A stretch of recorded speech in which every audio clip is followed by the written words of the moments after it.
The wheel has turned again, and now we're entering the season of Yule. It's exciting because all of this time comes to embrace the dark half of the year and to connect with the wisdom of our ancestors, like we spoke in our last podcast. We had a big focus on our ancestors, which was fantastic. And now we can start working with the quiet, the potent energy of the midwinter moon. And this season is for slowing down, turning inward, and nurturing ourselves in ways that prepare us for the return of the sun. And thinking about slowing down and turning inward, we were talking about a little midwinter moon magic. And there's simple little rituals that you can try just to see how they feel during these times. The winter months bring long nights, crisp air, and a moon that seems brighter against the dark sky and that glowing, beautiful white snow. This is a perfect time to harness moon magic. The waning and new moon in winter are ideal for reflection, letting go and setting intentions for months ahead. Think of it as a cosmic pause, giving you a chance to clear away what no longer serves you. And when we move into this time of the season, you see how things no longer serve other things with things dying off, right? You don't need it anymore. We're going to bed. It's time to go inward and think about what we're going to bring next year. We were talking about a simple ritual to try, which would be sitting alone in a quiet space, lighting a single candle, and gazing at the moonlight if you can see it. Write down what you wish to release before the new cycle begins. You can burn, bury, or safely discard this paper. Whatever feels right. The key is intention and focus. Remember, moon magic in midwinter isn't just about spells. It's about honoring the natural rhythm, the reset, and renewal. The moon reminds us that darkness is just as sacred as the light, and remembering that soon we'll be moving towards the sun. You can almost feel your body getting ready to just be like, I'm hibernating. You know, you feel that hibernation energy. Bears have a great idea. Yes. Now let's talk about embracing the dark half of the year. In modern life, we often fear darkness or see it as something to escape. But in these dark months, there's powerful opportunity for introspection, shadow work, and personal growth. Try this for another ritual. Find a quiet space, maybe with a cup of herbal tea or a warm blanket, and reflect on these questions. Now, ladies, gentlemen, bring out your journals. Here's some questions for you. What do I need to release before the new year? What lessons did the past months teach me? And how can I nurture myself during the stillness of winter? Darkness is not emptiness. Remember that. It's fertile ground. It's a chance to plant seeds in the unseen, ready to bloom when the sun returns. That's really beautiful. I love that. Because, yeah, that is... Yeah, like there's nothing else to say. It's just like, boom, here you go. Yeah, 100%. Good mic drop. I know. And wouldn't it be nicer if it was a nice snowy night and everything sparkling against the moonlight? Yes. That would be beautiful. Yes. Like there's a beauty to that, where there's a stillness. You can almost feel that stillness energy around you on those nights. And for those of you who want to go outside, walk in the fresh snow to ground yourself, noticing the crunch underfoot as a meditative rhythm.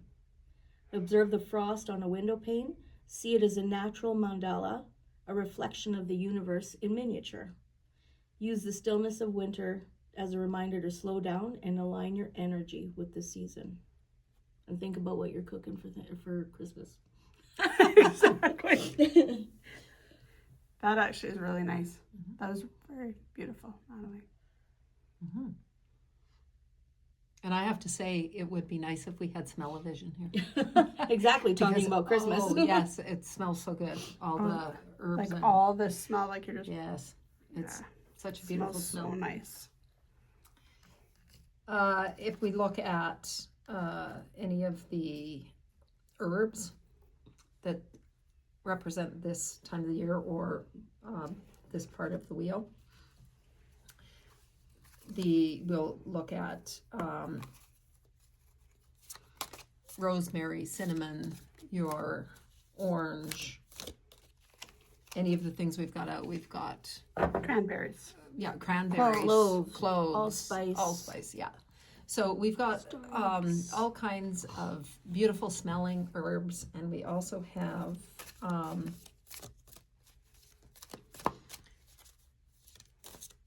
the colors of winter.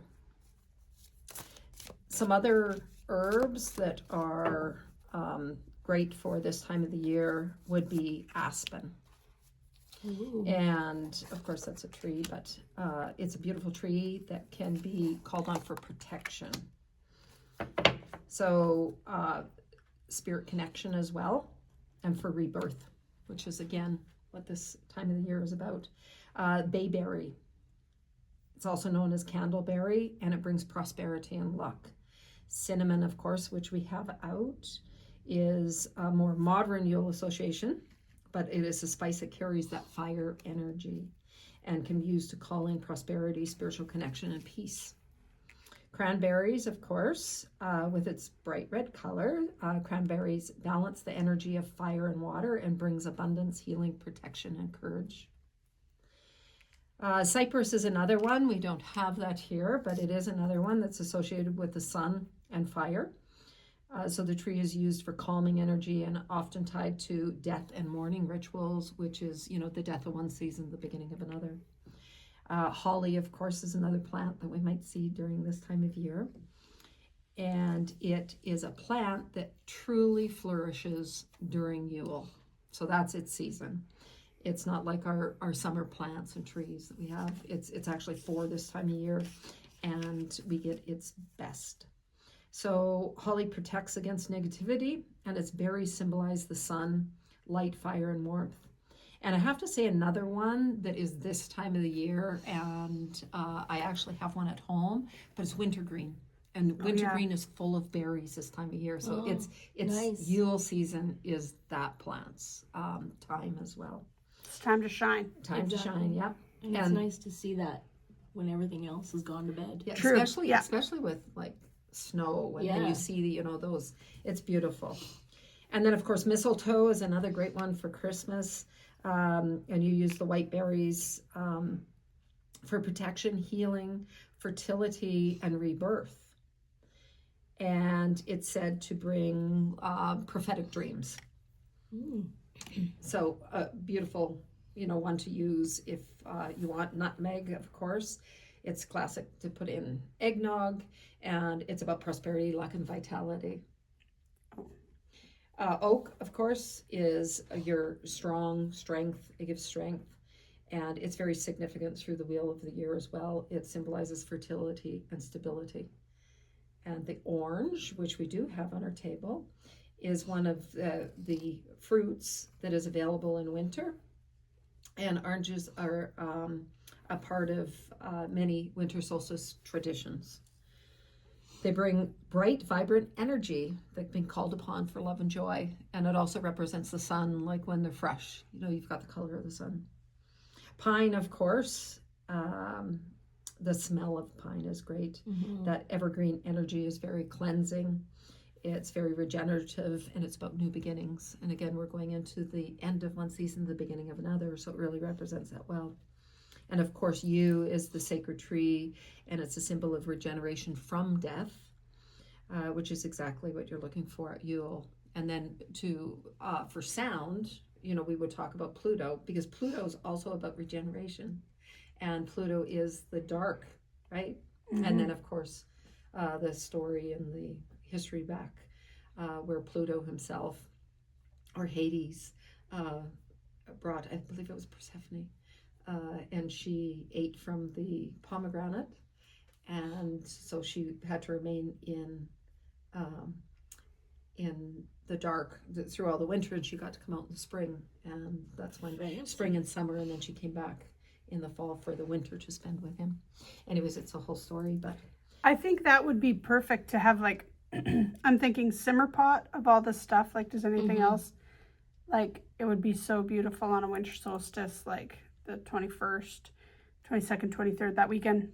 to have that simmer pot going, those energies just, you know, filling the air. Right. And then welcoming the sun, right? Because Yes. shortest night of the year, baby. Here comes Yes. the sun. And be like, here, like, light us up, light it up. Yeah. And then almost playing like the tone of Exactly. Pluto.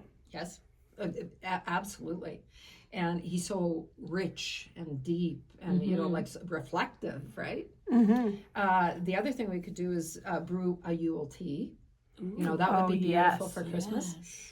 And another thing, you said the pot, you know, that pot. So anything even placed around the house, like little sachets of different things. Oh, yeah. All you have to do is Yes. move them, and then that scent The goes fragrance comes out. everywhere. You know, I've been saving Yes. my orange peels lately because I want to do a simmer pot right now. Yes. Isn't that funny? Yeah, that's so and I didn't funny. even realize. But Yeah. just so naturally, Yeah. you go with that flow if you're paying attention to what your body's really Exactly. asking for. It's calling. I love that. But what about like a dream, like having a pouch of it under your Oh, pillow, yeah. you know, for at night, and then, you know, like Smelling that. yes, yeah. and having, you know, like a dream sachet to bring out beautiful dreams, you know, a future I like of new that. beginnings. Wouldn't that That's be beautiful? that's Yeah. really So yeah, lots of things that you can do with the herbs. You know, I Cecilia. have to tell you, I was reading about mistletoe, and I read this. Hang a sprig of holly, holly, Mhm. to protect your home and its occupants. Hang a bough of mistletoe to protect against fire, illness, and bad luck. Suspend mistletoe from the ceiling and remove a berry after each kiss. Who knew? yes. Yes. That's interesting. Like it's when you see kind of the reflectiveness of like the herbs, the smells, the, you know, you can see where it's like, oh yeah, that is really the season of Yule. Like this smells like Yule, right? Like it Love it. smells like. That's so nice.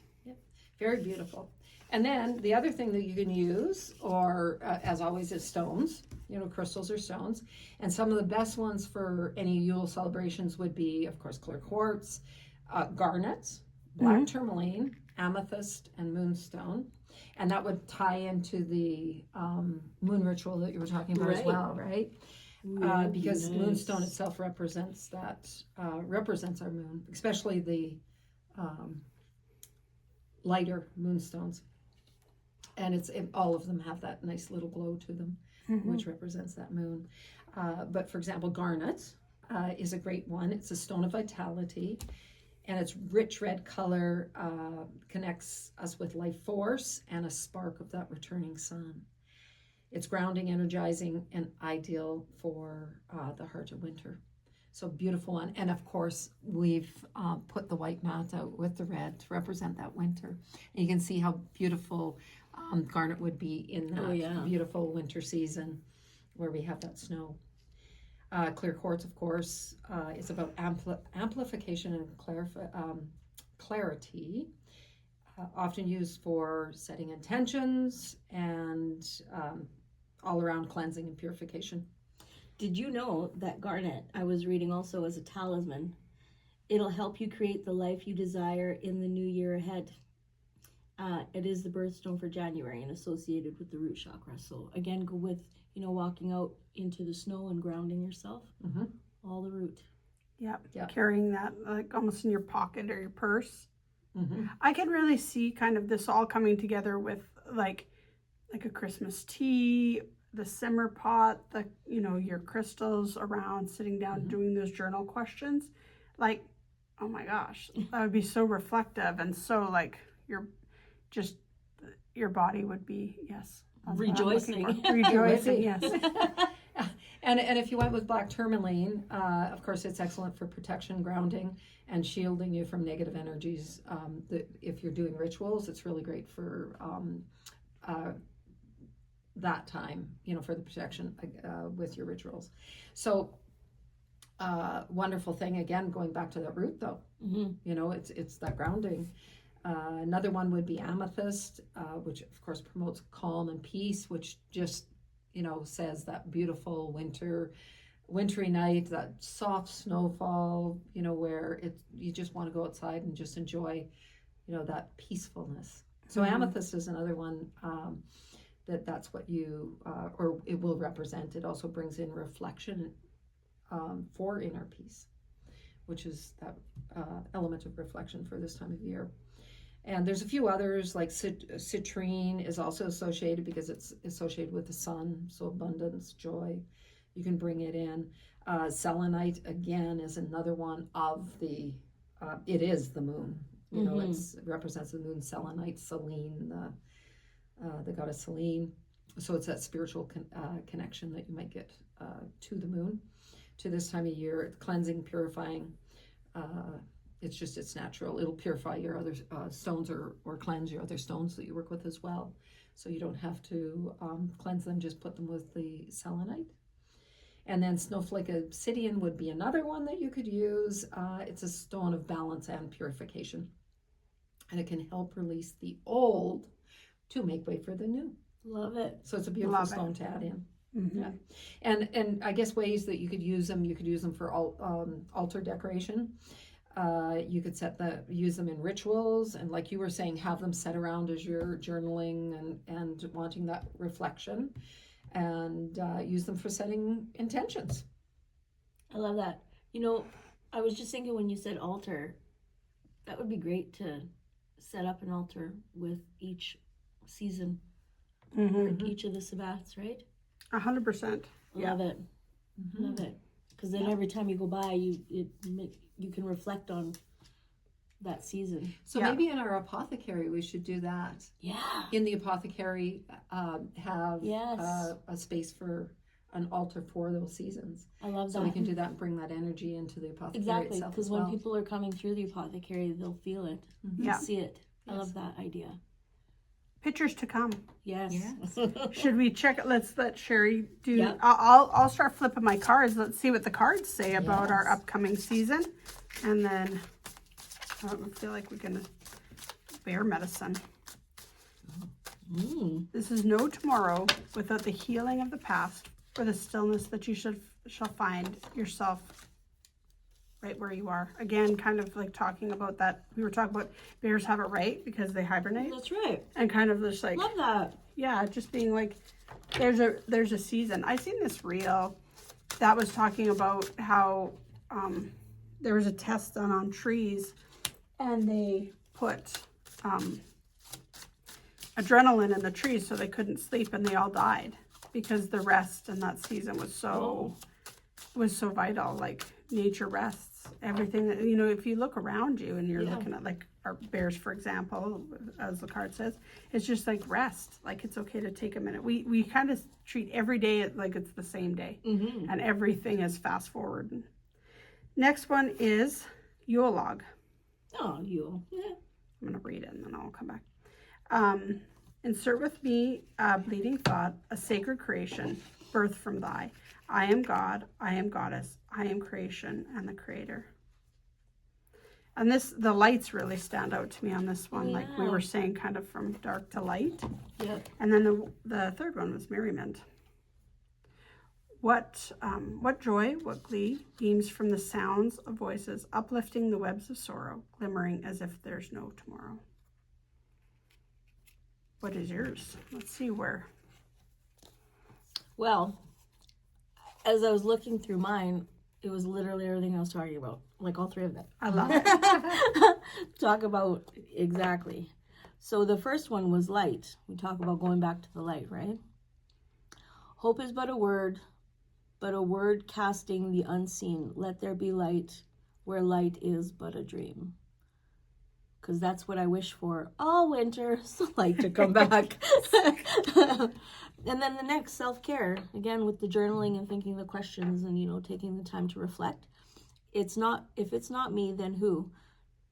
To tend to a wholeness, the parts in which surrender the pulse for a heart that's nearer than any other. And again, like, look at light and light in with the cards. I love that. And then the other is family. Again, with the ancestors or family. The love is present in the presence of thee, a comforting veil that warms the heart and hugs the soul. Like, how pretty is that? That is. Snow falling, out taking a walk. Like everything you were talking Everything about. I was talking about. Perfect. I love how our cards are always a great way to end it, to kind of confirm everything, you know, that we've been speaking about. And what about yours, Sherry? Well, I ended up with 4 because I had 3 come out together. I had 1 and then 3 come out together. So I've got that 1 extra. But I thought I have to go with all of them because it's kind of 100% something special in there. So gatherings. It's about gatherings. Yep, sure is. And gather, festive witches speak of joy and drink 2 wishes. Take 1, give 2, celebrating all blisses. Oh, isn't that pretty? So the gathering and the moon in there. Yes. Yeah. So the next 3 were the ones that came out together, and of course the first one was Father Christmas. Oh. Yeah, Father Christmas, which is of course you know what most of us see this time of year as, like Christmas is the big thing. So how did you get here? Lost perhaps? No worries at all. Gather yourself and clear the frost, for the good still lives in you. And then Bear medicine again. yeah, bear medicine. so it was kind of a special, Yes. you know, we've got that bear medicine again. And bear is represented, he represents the north as well, right? And so there is no tomorrow without the healing of the past, for in stillness you shall find yourself right where you are. And isn't that really about reflection? Mm-hmm. You know, finding you where you are. Mm-hmm. So the 3rd card, or 4th card rather, is Cardinal Medicine. And it is, thyself bleeds a sacredness, an honor fit for the gods. You are worth all the seas and all the skies and all the desires you hold inside. Get the red berries. Yeah, the red berries and the red bird. Oh, and it's cute? also known that the cardinals represent people that have passed, or ones. family, the ancestor thing that we were talking about, and you were referring to earlier. Right. So your ancestors represented in the cardinal as well.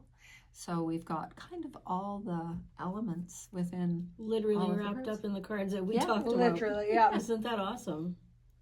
I love it. And if you want to add these, we're just using the Season of the Witch Yule Oracle cards, and yeah, maybe you want to add a deck of cards while you're journaling. As you can see, they're great. I think we should end this note on our favorite thing about the season. Mine is hibernation. Oh, you took mine. We can be the same. We can have the same favorite. But I love, like, winter. I'm not as big of a fan of the cold, but I really do. I like that I like the stillness, the going within. I think winter might be my soul season.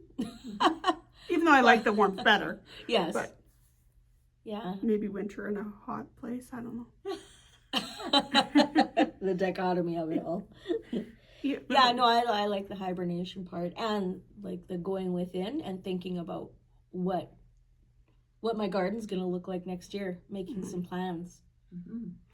I've even brought out all my garden books, like my Gardening with the Moon Cycles and the Gaia's Garden book, and kind of like, okay, I got to plan next year better, because this year we did we did the spring equinox thing, and I really did reflect on some of the things I do wrong in my garden, and that's what I'm going to do this year, is make a better plan. I love that you brought that up.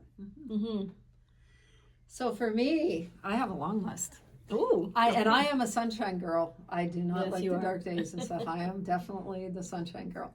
But winter for me brings back so many memories of, like, we used to go cut down a tree, you know, on Christmas Eve, you know, and set it up, beautiful tree, and sleigh rides. One of the things we used to do Christmas Day is hook the horses up and go for sleigh rides. Oh yeah. Yeah. And then and you'd come in after, being out in that cool day, and we'd sit around and have hot chocolate and beautiful warm cookies or things like that. But the hot chocolates and the teas and the ciders, and so that was all our family things that we used to do. It's really a huge connection to like nature and the snow and the beauty of the season. So those are the things that winter really reminds me of. Those are great memories. Yeah. So every time I get, and also like those herbs and the spices, and I love putting dishes of things out because it just reminds you, of warmth. That's even beautiful. in the cold, it reminds you of the warmth. Mm-hmm. Yeah. Yeah. Keeps those fires burning. Mm-hmm. Yes. I love it. Yeah, that's beautiful. And magic. And Like to me, that's all magical. 100% So it's the it is. magic of the season. Exactly. Yeah. And that's what we're here to talk about every time we do one of these. Yes. I love it. Is there any final thoughts? No? Everybody's good? I love it. So just remember, everybody, as the year turns, Yule is for reflection, renewal, and connection to the moon, the earth, and your ancestors. Slow down, tend to your inner fire, and honor the wisdom winter brings. Thanks for joining us on this midwinter journey. May your Yule be magical, restorative, and full of light, even on the darkest nights. Thank you. Beautiful. Bye, guys.